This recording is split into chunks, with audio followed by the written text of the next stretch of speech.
terutama mempelai berdua akan mendapat ridho dan syafaat Nabi Muhammad SAW. Hadirin yang berbahagia, menuju pada acara yang ketiga, yaitu Mau'izatul Husna, hikmah nikah sebagai bekal untuk mempelai berdua di dalam mengalami bahtera hidup barunya. Di dalam hal ini kami sepenuhnya menyerahkan kepada Mukarram Ustaz Muhammad Samsuri. Kepada beliau kami haturkan. Assalamualaikum warahmatullahi wabarakatuh. Waalaikumsalam warahmatullahi Alhamdulillah, wassalatu wassalamu ala Rasulillah wa ala alihi wa sahbihi wa mawala. Amma ba'du, fa inna nikah sunnati wa man raghiba an sunnati falaysa minni, atau kama qala Rasul sallallahu alaihi wa alihi wasallam. Hadirin masyarakat muslimin, para bapak dan ibu, para tokoh, para alim, asatidz, rahimahumullah. Alhamdulillah, kita dipertemukan dalam acara ibadah, karena menghadiri walimah itu termasuk ibadah. Kita sangat bergembira hadirnya beribadah, pulangnya bawa barokah, berkat. Jadi betapa umat Muhammad SAW, kita sebagai umat beliau sangat bersyukur karena banyak sekali peluang-peluang yang bisa kita manfaatkan untuk beribadah. Kemudian yang kedua, ringkas pada mempelai berdua. Pertama tadi nasihat sudah disampaikan oleh pembawa acara dengan hadis Nabi sallallahu alaihi wasallam bersabda, "An-nikahu sunnati, faman raghiba an sunnati falaysa minni." Nasihat kedua disampaikan oleh Qarib, "Wa min ayati an khalaqalakum min anfusikum azwajan litaskunu ilaiha wa ja'ala bainakum mawaddatan wa rahmah." Maka ringkas khususnya untuk mempelai berdua. Jadi nasihat ini khusus ya untuk mempelai berdua, manten baru lah ya. Kalau manten-manten yang baru 20 tahun bisa baru juga ya. Tapi ada yang baru 20 tahun, ada yang baru 20 tahun. Ini baru berapa? Baru 3 bulan. Berarti masih baru banget. Anak masih. Ya, masih hangat-hangat ya. Semuanya masih kelihatan indah. Masyaallah muslimin rahimahullah. Pesan pertama adalah hendaklah pernikahan itu bukan hanya jadi alasan untuk halalnya hubungan laki-laki dan perempuan. Pernikahan itu hendaklah betul-betul sejak awal diniatkan untuk beribadah sebagai bentuk ketaatan pada perintah Allah dan mencontoh sunnah Nabi Sallallahu Alaihi Wasallam.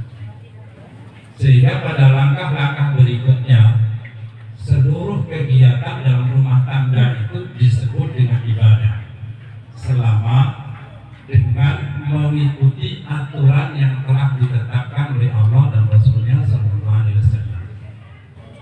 Yang pertama khususnya kepada mempelai putra Mas Diki, ya Mas Diki, pernikahan itu terjadi bukan hanya karena kehendak laki-laki dan perempuan atau kehendak mertua dan desa. Pernikahan itu mutlak urusan Allah. Tadi dibacakan oleh Qarib, wa min ayati. Jadi pernikahan itu adalah salah satu tanda kebesaran Allah yang tidak bisa direkayasa oleh manusia. Ada orang yang sudah menjalin hubungan lama ternyata tidak jadi. orang sudah mau dengan orang yang sangat jauh, ternyata nyantol tetangganya. Ini Mas Diki dapat orang Bangkalan. Itu bodoh dah ada. Banyak. Tetapi kenapa kok sampai Bangkalan? Karena memang itulah yang Allah yang atur, manusia itu tidak bisa. Karena Allah yang mempertemukan, maka hubungan itu akan langgeng jika mengikuti aturan yang mempertemukan saudara. Allah yang mempertemukan, maka langgengkan pertemuan itu dengan mengikuti peraturan Allah. Wa ashiruhunna bil ma'ruf. Kepada mempelai putra, pertama adalah pergaulilah istri dengan pergaulan yang ma'ruf. Dan al-ma'ruf itu artinya ma'ruf syar. Al-ma'ruf adalah segala kegiatan yang tidak melanggar syariat.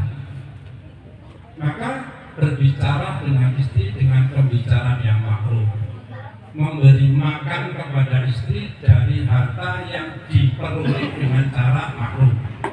Kalau istri salah, tegurlah dengan cara ma'ruf.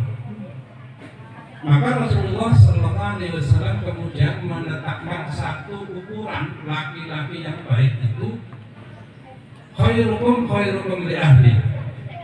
Jadi laki-laki yang baik itu adalah suami. Suami terbaik itu adalah suami yang bisa berbuat baik pada istrinya. Jadi kaidahnya itu ya.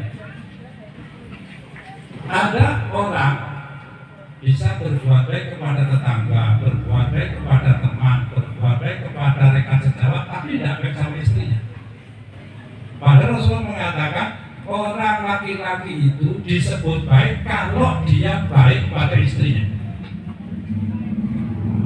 Ada suami ya, ketika menegur temannya, menegur dengan sopan, takut nyinggung. Tapi kalau istrinya salah, menegurnya tetap benar. Maka ini tidak sesuai dengan ukuran khairukum li ahli. Sebaik-baik suami adalah yang bisa berbuat baik pada istrinya. Bukan mentang-mentang karena di rumah menjadi pemimpin lalu semena-mena. Karena Nabi SAW ketika ditanyakan kepada Aisyah bagaimana Nabi di rumah, Aisyah mengatakan Nabi itu seperti manusia yang lainnya. Beliau kalau ada baju robek ya dijahit sendiri, kalau ada sandalnya rusak ya diperbaiki sendiri. Padahal beliau seorang nabi dan seorang pemimpin rumah tangga. Maka ini salah satu contoh hendaklah wa'ashiruhunna bil ma'ruf. Pergaulilah istri dengan pergaulan yang baik. Kemudian ketika Rasulullah ditanya tentang kewajiban laki-laki, beliau menyebutkan diantaranya antut imah idza ta'imta, berilah makan, wa antaksuha idza tasawta aw tasaita, juga memberikan pakaian. Yang ketiga wala tadribil wajha, jangan pernah memukul wajah istri. Wala tuqabbihha, jangan pernah menjelek-jelekan istri di depan orang lain. Kadang-kadang ada, meskipun guyon itu ada laki-laki yang cerita, istri saya masakannya tidak enak. Istri saya, bagaimana seorang suami bisa menjelekkan istrinya sendiri? Rasulullah sangat melarang jangan pernah menjelek-jelekan istri di hadapan orang lain. Wala tahjurha illa fil bait, dan jika ada masalah jangan pernah hajar. Hajar itu jangan pernah berpisah dengan istri kecuali tetap satu rumah. Baca kita sekarang cukup bisa, tidak usah pisah rumah, cukup bisa apa? Tidak usah pisah kantor, tidak usah, pokoknya tidak usah.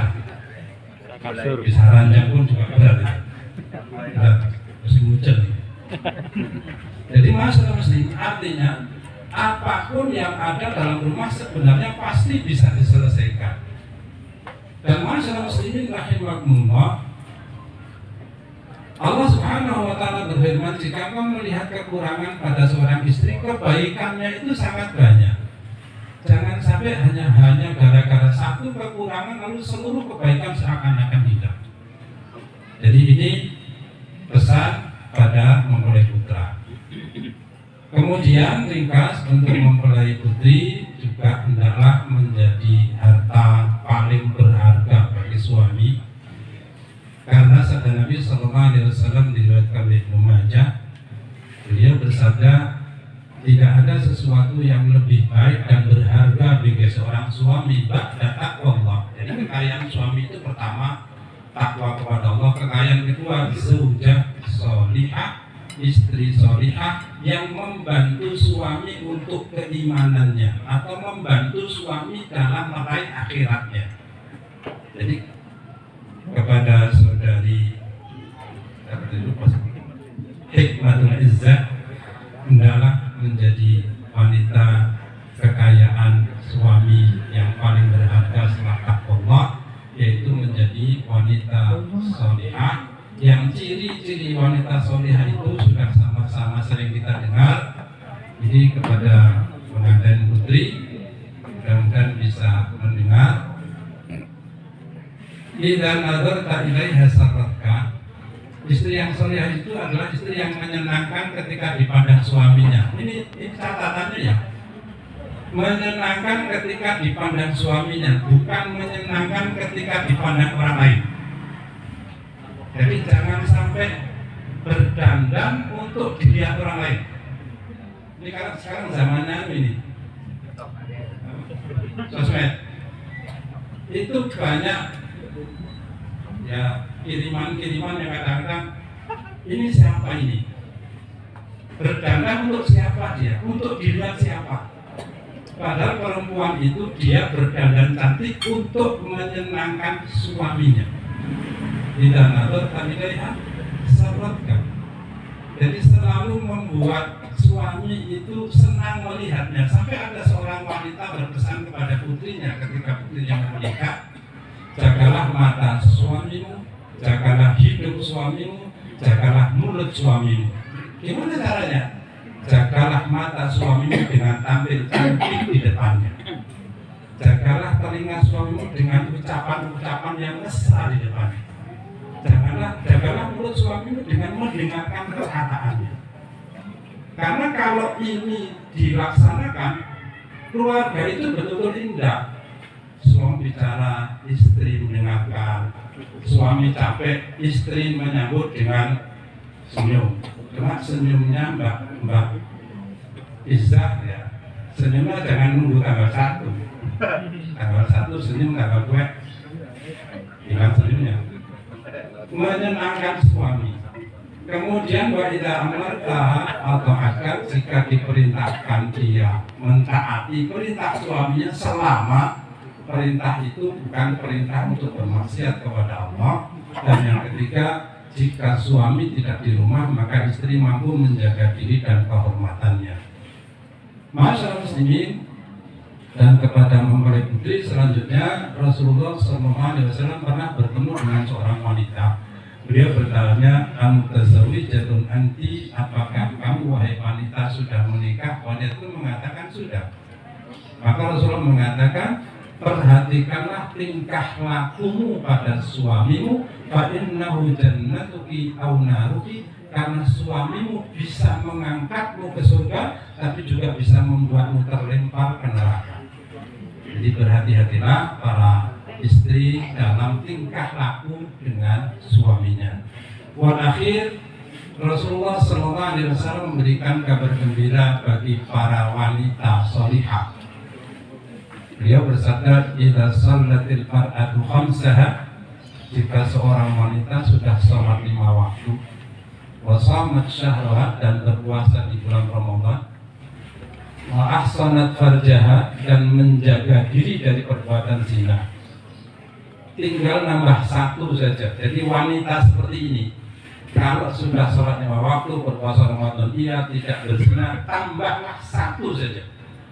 Wa ata'at zawjaha, lalu dia mentaati suaminya, qila laha, nanti di akhirat wanita seperti akan dipanggil dan akan dikatakan kepadanya, udkhulil jannah min ayyi babin syi'ti, silakan masuk surga dari pintu manapun yang kamu inginkan. Karena ketaatannya kepada suami. Jadi jika Mas Diki bertemu dengan Hikmatul Izzah sebagai laki yang soleh bertemu dengan istri yang solehah. Kita mendoakan keluarganya menjadi keluarga yang soleh, melahirkan anak-anak dan keturunan yang soleh dan solehah. Masyarakat muslimin, demikian pesan-pesan untuk mempelai berdua khususnya. Semoga pesan ini bisa bermanfaat untuk perjalanan rumah tangga di kemudian hari, dan kita juga mendoakan pertemuan dua orang ini, Saudara Diki dan Rizka Hikmah, menjadi pertemuan yang langgeng, dipertemukan dengan bahagia di dunia, mudah-mudahan di akhirat pun ditemukan di dalam surga. Aqulu qawli hadza astaghfirullah li wa lakum. Assalamualaikum warahmatullahi wabarakatuh. Waalaikumsalam. Itulah tadi pesan singkat dari Ustaz Muhammad Samsuri untuk mempelai berdua, dan juga kematian-kematian yang setengah ramah dan setengah lawas ini, termasuk yang pegang mic juga. Mudah-mudahan semuanya akan mengindahkan apa yang disampaikan tadi, sehingga kita akan lebih baik dari tahun-tahun yang kemarin. فاهتز العرش ضربا واستبشارا وازداد الكرسي هيبة